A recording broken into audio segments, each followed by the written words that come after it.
Hey everyone, and welcome back to another video. In today's video we're going to be making a carrot cake. Here's the ingredients you're going to need in order to make the carrot cake. You're going to need all-purpose flour, baking powder, baking soda, some ground cinnamon, ground ginger, nutmeg, salt, vegetable oil, 4 large eggs that are room temperature, 1.5 cup of brown sugar, granulated sugar, unsweetened applesauce, vanilla extract, and 3 cups of grated carrots. Now the exact recipe will be linked in the description below if you want to follow along and make this recipe yourself.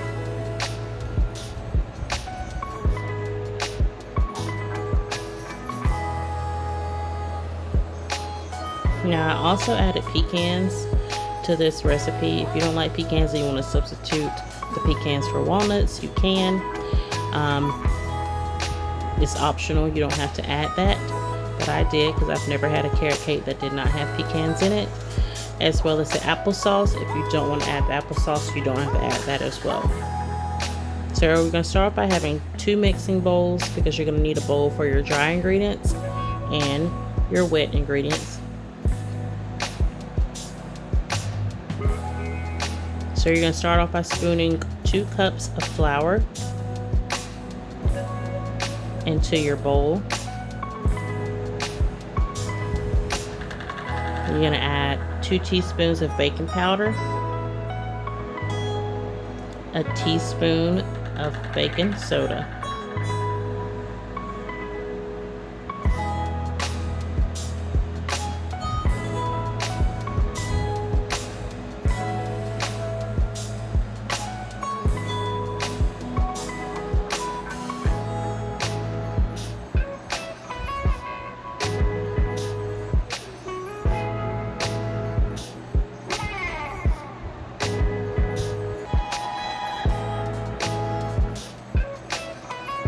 You're going to also add your spices.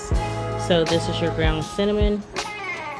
You're going to need 1.5 teaspoons of ground cinnamon, a 1/2 teaspoon of ginger, and a 1/4 teaspoon of nutmeg. Now, if you want to add a little bit more, you can, but keep in mind you don't want your spices to overwhelm your cake. So for instance, if you added more ginger to this cake, it might be too overpowering and you may taste a bunch of ginger, and you wouldn't want that. I'm going to add a 1/2 teaspoon of salt,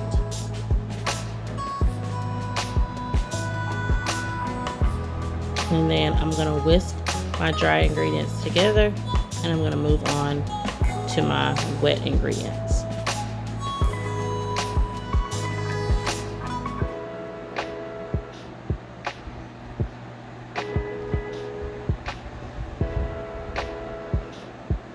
So in a bowl, I'm going to pour 3/4 cups of vegetable oil. If you don't have vegetable oil, you can use canola oil. You basically want an oil that doesn't really have a taste, so I would not advise you to use something like extra virgin olive oil. Here I am cracking in my 4 room temperature eggs.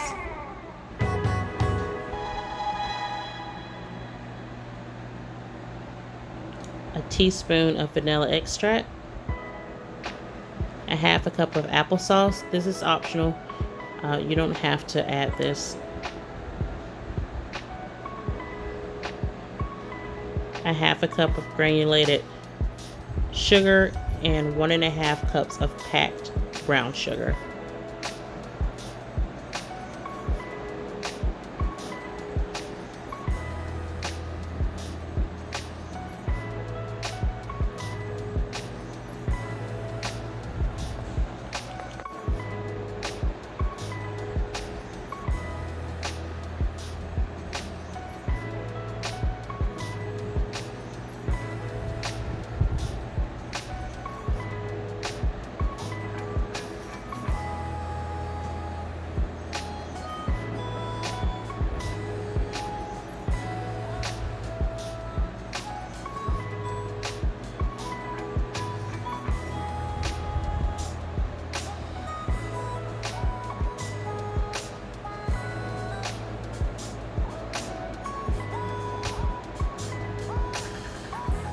So I'm going to mix these ingredients together, and then I'm going to mix in my 3 cups of grated carrots.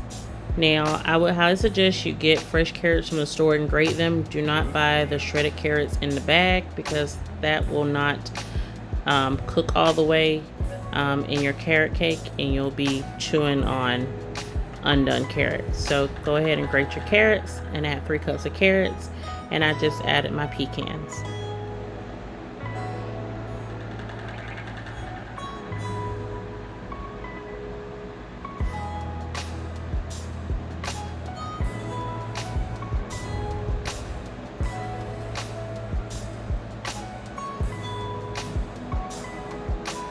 So once I mix this together, I'm going to add my wet ingredients to my dry ingredients. I'm going to mix those together, make sure they're all incorporated.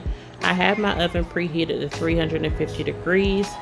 You want to grease 2 round 9-inch baking pans, and the recipe card says that you can line the bottom of it with parchment paper. I don't have any parchment paper, so I just made sure I sprayed my pans down really well, and my cakes came out with no issue. So if you have parchment paper to line the bottom, it's fine, but if not, just make sure you spray your baking dish down.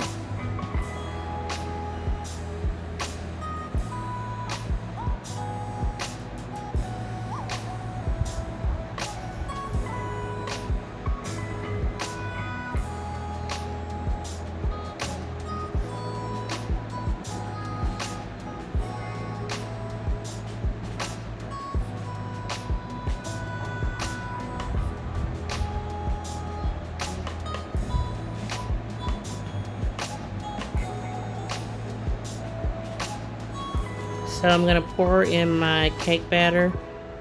Try to, as evenly as I can, make sure they're both have the same amount in each of them.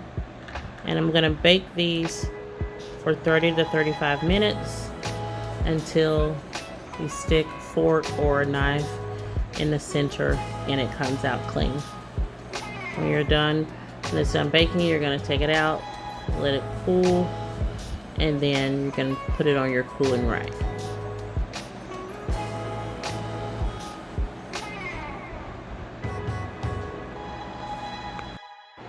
So these are the ingredients that you're going to need for your cream cheese frosting. An 8-ounce packet of cream cheese, 2 cups of confection sugar or powdered sugar,